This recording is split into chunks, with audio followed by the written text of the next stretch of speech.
Always happy, as you can see. Yeah. Chipper, happy to be playing Magic under the camera. Multiple, I believe, multiple PC top 8s in his career.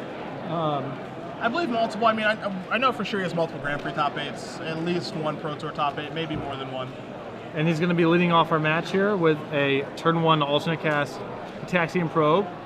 His opponent, Adam Percy, is playing blue, white, red mid-range, if you want to rattle off some of what his deck's doing here. So he's doing a little bit of everything. It's a Delver deck, kind of, but doesn't have Delver, so it's kind of, the mid-range approach that Sam Black has taken. You'll find some Snapcasters, some Phantasmal Images, 1 Sun Titan, 3 Thundermaw Hellkites, 4 Restoration Angels, and 4 Blade Splicers. So he's got a nice creature base to go along with some Ponders, some Desperate Ravings, a couple Dismembers, a couple Pillar of Flames, 2 Devil's Plays, 2 Whip Flares, and 3 Bonfire of the Damned. So a deck that, once again, we're in the exploratory period of our format, so we're going to find out exactly what his deck can and cannot do. So I believe Efro kept a 1-lander as he ripped Forest off of his Gitaxian Probe, which is going to enable a start of turn 1 Delver, turn 2 Quirion Dryad, which is an exciting M13 reprint. Delver does not flip. And we're going to, I believe we're going to see Quirion Dryad this turn, as we're being notified that Cavern of Souls is naming Wizard. And now with Efro knowing that Percy has Whip Flare in his hand, he doesn't want to empty out his... Okay, sure, I didn't see the probe, so... Pillar of Flame. We know Efro has a Mana Leak in his hand. Do you think this is worth fighting over? Probably, because I don't know what your plan is to do otherwise. Like, you play Quirion Dryad, it just gets Whip Flared, and then now what? You kind of just have to ride this Delver, I think. We're looking for another 1, putting Adam down to 18. Another island. I believe those are beta. Is that true? That is beta, yes. That's probably make your heart just sing. Yeah, yes. You could not be happier right now. Yeah, the Stronghold Mana League. Just whatever the first set was, you could have gotten it. So we're gonna see Bonfire of the Damned. Bonfire for 1. That'll take care of this guy. Efro is likely trying to set something up with Quirion Dryad plus Mana League, something like of that nature. Or at least just not get blown out by all of Percy's sweep effects. Yes. There's a Quirion Dryad. With a removal-heavy deck like Percy's, in Percy's removal, he has 2 Dismembers, 2 Pillars, 2 Devil's Plays, 2 Whip Flares, and 3 Bonfire of the Damned to go along with all of his good creatures. Getting a threat, sticking it, and having it be relevant is going to be pretty tough for Eric. Yes. So that is going to be the challenge, is actually getting some momentum. Even though Delver is, Delver being flipped is good, or Quirion Dryad being large is good, at the same time, he still has huge creatures in his deck. He still has Thundermaw Hellkite. He still has Restoration Angels. So he can, if he can't kill him, he can fight him with his own guys. So Efro's going to snag his own Quirion Dryad in response. And after keeping what I believe was a 1-lander, Eric is really flooding out here. Quirion Dryad's going to make a return visit along with Hinterland Harbor, and I think the other card in his hand is just another land. I think it's a land, yeah. So now this is where things get ugly. Yep. Dragon. Right. Yeah, he's not sitting at home. And this is our camera debut of Thundermaw Hellkite today. Yeah, we have not seen this today. I was hoping this. I mean, that card's too good not to be seen. Yeah. All right, so Quirion Dryad's going to go up to a 2/2 here. Our Ponder is going to. Our Ponder has a Snapcaster Mage, which is pretty awesome. Snapcaster Mage plus Vapor Snag can get the Hellkite off the board and grow the Dryad, or he can, take another cantrip. And we're going to finally be able to see exactly how out of control the Dryad can get. Well, currently it's just a Grizzly Bear, but there's room for improvement. Yeah, we can do better. Draw step for Adam. Bonfires, he does have 2 more in his deck. And a Ponder is going to go ahead and give him some options. See what he has available to him. Yeah. Nice thing here is that, assuming that Eric kept the Snapcaster Mage on top, put it into his hand from Ponder, he'll be able to play it, snag the Thundermaw Hellkite, make Quirion Dryad into a 4/4. That sort of thing, make it a little bit more relevant as Adam moves his cards over for the camera. Thank you, kind sir. Eric's in bad shape, I think. Oh yeah, he's in real bad shape. But I mean, it's not unwinnable. I don't know. I think it's getting pretty close. I mean, Percy has so many awesome draws from here that even if Froehlich basically runs perfectly from these draw steps, and we know that one of the 3 cards in that ponder is a land that he had to keep. Between the Devil's Plays and Bonfires and everything else, he has so many just live draws.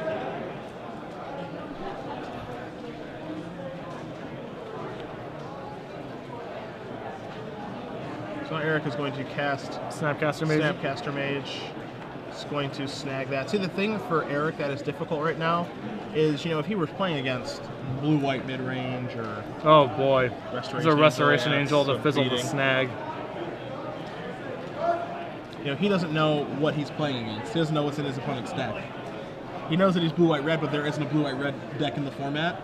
So he has to play around, conceivably every card that Adam could have. And there's a concession. So Adam Percy is going to be up a game right now, playing blue-white-red mid-range, and taking a look at his sideboard, because I have his deck in front of me. Things that are going to be useful for him against Eric's blue-green Delver deck. Combust is going to be okay. Not as good as it would normally be because of Restoration Angels and that sort of thing, but it is going to be able to target Delver and Talorund and Snapcaster Mage. Yep. 2 Day of Judgments, trading 1 for 1 is perfectly reasonable in my opinion. There's another Sun Titan here. Presumably, Adam wants the games to go long. He can take over the games with Sun Titan plus Phantasmal Image or Sun Titan plus Blade Splicer. And then he has 3 Mana Leaks in his sideboard, which I don't feel he needs to board in. Right. I think he can I think he can beat Eric with just board control. Yeah, you would much rather just have kill spells for the most part than Mana Leaks. Eric's got a couple options here. Phantasmal Image is pretty sweet since Percy has just like so many awesome creatures to copy. Yeah. And he probably wants to just be a little more threat dense anyway against a deck with so much removal.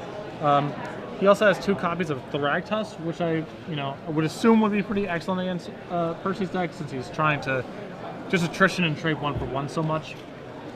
He also has 2 copies of Dissipate. Now, Percy has all those Cavern of Souls, so that reduces the value a little bit. But you can safely assume he has so many big spells, and presumably Bonfire as well, that you would want to have access to a hard counter. So Okay. I think all those cards. He has a Singleton Dungeon Geist, like that's also totally reasonable to bring in. It's not bad at all. We just saw Big Dragon, Thundermaw Hellkite, and we saw Restoration Angel, so he's definitely got some reasonable targets. Yeah, and more importantly, we can safely assume that Mental Misstep and Gutshot combined 6 slots in Ephro's deck are very quickly going to the bench here. Yes, I would agree with that 100%. I know you brought up Cavern coming from Adam's deck. He does have 3 of those, just so that you know. So, the counter spells, there's a decent chance that those will be turned off because he does play a healthy amount of Cavern of Souls. And then, his mana base, relatively good, all things considered. He has 4 Seacrum Coast, 4 Sulphur Falls, 4 Clifftop Retreats, so he can cast the spells. Yeah, it's funny actually how often the 3-color decks actually have better mana than the 2-color decks because you have more dual lands that just overlap with one another once you're in a 3-color skeleton. So I would argue Ephro's mana is much worse in spite of only being 2 colors. Yeah, I think Ephro's mana, I think the mana in that deck is relatively bad. As we talked about earlier, he has to play Evolving Wilds just to make Clear and Dry be able to work. Yeah. So the mana in that deck is no picnic. That's to be sure. Eric's going to be on the play this game, and he is looking at his opening 7, contemplating things, while Adam is sitting there. Showing no emotion. Yes. Thinking about Vegas and the Mirage. Vegas and the Hard Rock. That's where we went to throw some bones last night. Clickety clack. Yeah, some off-brand action. That's right. I put the Hard Rock out of business yesterday. Is what I did. Or they're still open and I'm out of business. All right. So Ephro eventually decides on a mulligan. And Adam, I think that was a quick keep. He looked at those and he's just like, "Yep, my hand's awesome. Let's do this." Nope. I don't know if that. He's trying to be devoid of emotion. He's doing a very good job of it, to be fair. Or just apathy. Yeah. Sometimes you don't have to fake it, man. Yeah, that's fair. That's true. So as Eric goes down to 6, I mean, what is he looking for an ideal hand? I mean, this matchup seems fairly difficult for him. Yeah, I mean, he just needs. I mean, he basically just needs to be able to get out in front and then have Mana Leak / Dissipate to protect himself from Percy's sweepers. It seems so tough to get out. Yeah, oh yeah. Problem is that Percy's deck actually has like such a good spread of removal. Like, has cheap 1-for-1s and sweepers, so it's just very challenging to play around everything that his deck can present. Yeah. Hinterland Harbor to start for Eric. Well, Adam is going to go ahead and draw his card. Island Ponder, that away. I don't know, I'm looking at Adam's deck list, I kind of like what he's doing here. He's got some card draw, he's got some removal. These removals are sweepers and spot removal, and then he's just got like the best creatures available in blue, white, red. Every card in his deck is excellent against Eric, or it's some form of fixing. Ponder for Eric. There's no mental missteps to be had in this deck list, but he can think things through.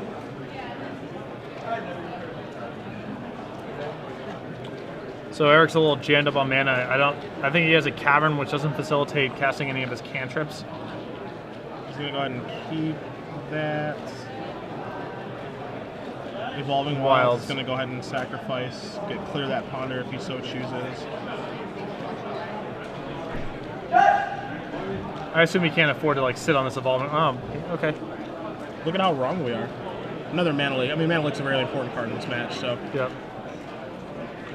I see a leak. I see multiple leaks: a Snapcaster, a Phantasmal Image, a Cavern of Souls. So I mean, his hand is fairly good. Yeah, it's just an issue of like how exactly is he going to start applying pressure. Percy's just going to fire it out there. Just going to play a Snapcaster.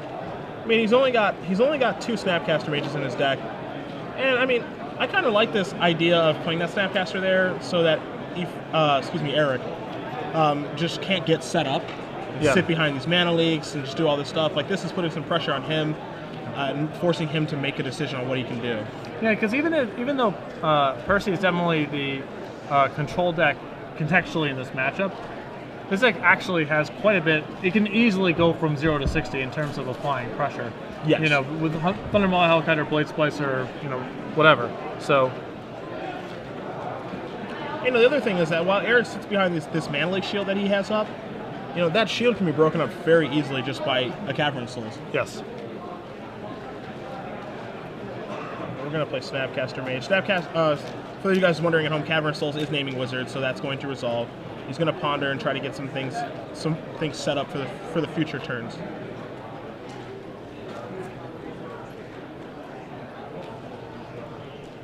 Looks like another Snapcaster. It's going to keep him. Like a Taxian Probe. That'll give him the information he's looking for. So that's a start. Now we get to see what's going on here. Phantasmal Image, a Pillar of Flame, a Thundermaw Hellkite, a Cavern, a Restoration Angel, and a Sun Titan. So his hand's pretty loaded. Yep. And you know, that's the Cavern I was talking about, sitting behind that Mana Leak shield. That entire plan is just destroyed now. Yep. I mean, you know, it depends on what he wants to name. If he wants to name Angel to resolve that, he can. If he wants to name Thundermaw Hellkite and name Dragon, he can. If he wants to name Giant for Sun Titan, he can do that as well. So, sitting behind these Mana Leaks is pretty much no longer an option. Efro actually just did draw a mental misstep, so it looks like he did keep them in. Okay. I mean, ideally, you know, because Adam is playing a 3-color deck, maybe his reliance on Ponder is a little high. Yep. And mental misstepping that can be rather backbreaking. Pillar is one of his, you know, cards that can answer a quick query in Dryad. We'll see what Adam decides to name here. You know, he doesn't have to name Angel because he can just get it into play. Yeah, you can just cast it right now if you feel like it. It's going to take the opportunity to block. That's going to get a trade. Yeah, I don't mind casting it there. I mean, it basically falls in line with the rest of his sequencing, which is just to get a clock going. Efro's hand's actually pretty exposed to him just playing a 3/4 flyer and starting to get in. Yeah. To the point where he doesn't have to name Angel on his Cavern of Souls. He can name Dragon and resolve that. Yeah.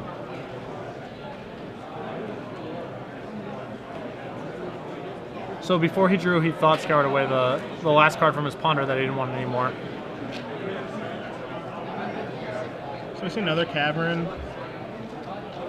I mean, Phantasmal Image is going to be it's actually not going to be great because he'll Phantasmal Image Restoration Angel, and then Adam can target it with Pillar. And while Pillar is going to kill it, so misstepping it is not going to actually do anything. Can't even stop it. Yeah. This cavern has named Human, I believe, so you can cast that. And here comes our friend Restoration Angel, which resolves. Second cavern is on Illusion. Okay.